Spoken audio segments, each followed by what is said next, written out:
Hello friends, welcome to government staff channel. सरकारी कर्मचारियों और पेंशनर्स के फायदे की हर जानकारी और पॉलिसी को सबसे पहले अपने मोबाइल पर जानने के लिए सब्सक्राइब कीजिए गवर्नमेंट स्टाफ चैनल को और जुड़े रहिए लेटेस्ट और यूजफुल अपडेट से। इस वीडियो में देखेंगे असम राइफल के जवानों के लिए गुड न्यूज़ आ रही है और वो गुड न्यूज़ है असम राइफल के पूर्व सैनिकों को ईसीएचएस स्कीम का फ़ायदा मिलेगा। ईसीएचएस स्कीम का फ़ायदा उनको दे दिया गया है। केंद्र सरकार ने इसके लिए लेटर जारी कर दिया है।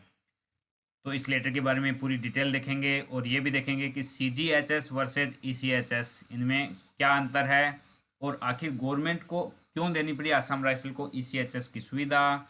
और पहले सीजीएचएस में जो असम राइफल के पूर्व सैनिक रजिस्टर्ड है क्या वो भी ईसीएचएस स्कीम का फ़ायदा ले सकेंगे और यदि ले सकेंगे तो उनको कौन सा फॉर्म भरना पड़ेगा।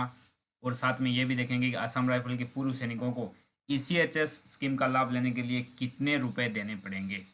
तो चलिए शुरू करते हैं। तो सबसे पहले यहाँ हम बताना चाहेंगे कि जो सीजीएचएस वर्सेज ईसीएचएस है उसमें जो बड़ा अंतर ये है कि दोनों ही वैसे तो रिटायरमेंट के बाद सेंट्रल गवर्नमेंट एम्प्लॉयज़ के लिए हेल्थ स्कीम है, पर सीजीएचएस के जो सेंटर कम है इन सरकारी कर्मचारियों को या फिर असम राइफल के जवानों को ये फैसिलिटी नहीं मिल पाती। इसलिए ईसीएचएस स्कीम है ये दूर दराज के इलाकों में अवेलेबल है क्योंकि बहुत सारे प्राइवेट हॉस्पिटल्स क्लिनिक इसके अंतर्गत रजिस्टर्ड है, तो इसके कारण इनको दूर दराज के इलाकों में भी मेडिकल फैसिलिटीज मिल जाती है। तो अब देखते हैं कि आखिर क्यों गवर्नमेंट ऑफ इंडिया को असम राइफल को ईसीएचएस की सुविधा देनी पड़ी। और इसका मेन कारण है केरल हाईकोर्ट का आदेश। केरल हाईकोर्ट के आदेश पर सरकार ने असम राइफल के पूर्व सैनिकों को ईसीएचएस स्कीम का फायदा देने का निर्णय लिया है। और यहाँ हम दिखा देते हैं आपको कि वो क्या आदेश है, उसके बारे में थोड़ी डिटेल बता देते हैं। और इसमें आप देख सकते हैं कि जो एक्स सूबेदार है तुलसी नायर ने केरला हाईकोर्ट में एक केस दायर किया था और केस नंबर 23422 था जो 2013 में दायर किया गया था। और ये केस था असम राइफल के पेंशनर्स और उनके डिपेंडेंट को ईसीएचएस स्कीम का फ़ायदा देने के बारे में। और इसके लिए केरला हाईकोर्ट ने 31 जनवरी 2015 को अपना निर्णय सुनाया था और ये निर्णय एक्स सूबेदार तुलसी नायर के पक्ष में गया था, यानी उनकी जीत हुई थी। और इसलिए हाईकोर्ट ने ये ऑर्डर दिया था सरकार को कि वो असम राइफल के जो पेंशनर है और उनके डिपेंडेंट है उनके लिए ईसीएचएस स्कीम का फ़ायदा दें, इसके बारे में ऑर्डर जारी करें। तो अब देखते हैं कि सरकार ने हाईकोर्ट के इस ऑर्डर को लागू करने के लिए जो लेटर जारी किया है वो है और इसमें क्या डिटेल है। और ये एमओडी की तरफ से जारी किया गया वो लेटर जो 11 मार्च 2019 को जारी किया गया और ईसीएचएस से संबंधित सभी कमांड हेडक्वार्टर्स को ये एड्रेस किया गया है। साथ में ही असम राइफल के डायरेक्टरेट को भी ये एड्रेस किया गया है। इसका सब्जेक्ट आप देख सकते हैं, grant of ECHS facilities to Assam Rifles pensioners and their dependents residing in India and Nepal, यानी इंडिया और नेपाल में रहने वाले असम राइफल के पेंशनर और उनके आश्रितों को ईसीएचएस फैसिलिटी का फ़ायदा देने के संदर्भ में ये लेटर जारी हुआ है। और लेटर की जो मेन बातें हैं वो देखेंगे। लेटर काफ़ी लंबा है और इस अपडेट को हिंदी में जानना चाहते हैं तो आप वीडियो के डिस्क्रिप्शन में लिंक दिया गया है, वहाँ से इसके बारे में आप जान सकते हैं और इसको पीडीएफ में डाउनलोड भी कर सकते हैं। तो अप्लीकेबिलिटी यानी सबसे पहले किन को मिलेगा, तो सबसे पहले देख सकते हैं इसमें असम राइफल के उन पेंशनर्स या फैमिली पेंशनर्स या फिर डिसेबिलिटी पेंशनर्स को मिलेगा जो Assam rifle pension disbursing authority द्वारा पेंशन पाते हैं और उनके पास इसका प्रूफ हो यानी रिसिप्ट हो। और दूसरा आपको क्या करना है, इसके लिए ईसीएचएस के लिए अप्लाई करना है और ईसीएचएस के जो रूल्स है उनको एक्सेप्ट करना है। वो तो हर किसी भी सर्विस में होता है कि आपको टर्म्स एंड कंडीशन को एक्सेप्ट करना होता है।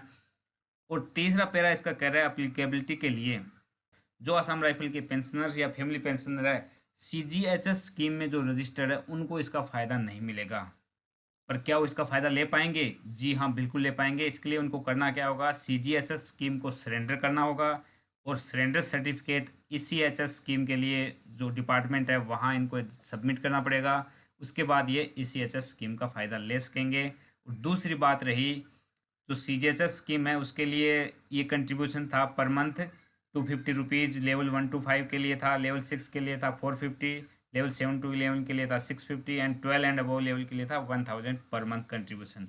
तो अब ईसीएचएस स्कीम में कंट्रीब्यूशन कैसे होगा, तो चलिए इसके बारे में देख लेते हैं। सबसे पहले ईसीएचएस स्कीम में जो कंट्रीब्यूशन है वो इस प्रकार है, जो रिक्रूटी होता है और उससे वारंट ऑफिसर तक जो इनकी रैंक है उनमें 30,000 रुपये वन टाइम कंट्रीब्यूशन होगा और इनको जो ट्रीटमेंट मिलेगा वो जनरल वार्ड में मिलेगा। दूसरा नायब सूबेदार एंड सूबेदार मेजर की रैंक के लिए 67,000 वन टाइम कंट्रीब्यूशन है और इनको सेमी प्राइवेट वार्ड में ट्रीटमेंट मिलेगा ईसीएचएस स्कीम के अंतर्गत। जो ऑफिसर्स है उनको 1,20,000 रुपये वन टाइम कंट्रीब्यूशन करना है और उनको प्राइवेट वार्ड में ट्रीटमेंट मिलेगा। अब देखते हैं कि जो पेंशनर्स पहले से CGHS स्कीम में रजिस्टर्ड है और वो ECHS स्कीम में आना चाहते हैं तो वो क्या करें। उन्होंने कुछ पैसे तो इसमें कंट्रीब्यूट कर दिए हैं, तो उनके लिए उनको क्या करना है, CGHS स्कीम से ये सर्टिफिकेट लाना है कि उन्होंने अब तक पर मंथ जो 250 रुपीज़ है वो उसको मिला के कितने रुपए अब तक जमा कर दिए। इसको क्लियर करने के लिए एक एग्जांपल से समझते हैं। माना कोई पेंशनर है आसाम राइफल का या फिर फैमिली पेंशनर है जो 7वें पे कमीशन के अनुसार लेवल 1 to 5 से रिटायर हुआ है, उनका पर मंथ कंट्रीब्यूशन है 250 रुपीज़। मान लो उसने अभी तक 20,000 रुपये इसमें डिपॉजिट कर दिए हैं और वो CGHS स्कीम को छोड़ के ECHS स्कीम में आना चाहते हैं, तो उनको क्या करना होगा। यदि उन्होंने 20,000 जमा कर दिए हैं तो 20,000 जमा कर दिए हैं, इसकी रिसिप्ट CGHS से जो सरेंडर करेगा अपनी स्कीम को, तब वो एक सर्टिफिकेट लाएगा कि उन्होंने अब तक 20,000 रुपये जमा कर दिए हैं। तो उनको जो 30,000 में से बचे हुए 10,000 हैं वो ही इसमें जमा करने पड़ेंगे।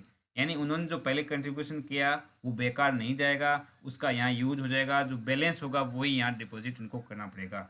साथ में ही जो वार विडोज है, बैटल कैजुअलिटी है और 1 जनवरी 1996 से पहले जो रिटायरी है आसाम राइफल के, उनको ECHS स्कीम के लिए जो कंट्रीब्यूशन है उससे छूट दी गई है। यानी उनको ये कंट्रीब्यूशन नहीं करना, उनको free of cost ECHS scheme का फ़ायदा मिलेगा। और यहाँ एक बात और, यदि इनको ECHS स्कीम का फ़ायदा लेना है तो इनको जो पहले से फिक्स्ड मेडिकल अलाउंस यानी FMA मिलता था वो बंद हो जाएगा।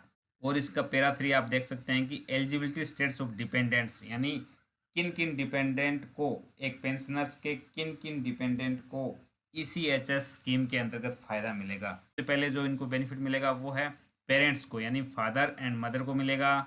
दूसरा मिलेगा जो स्पाउस को मिलेगा, यानी इनकी वाइफ को मिलेगा पेंशनर्स की।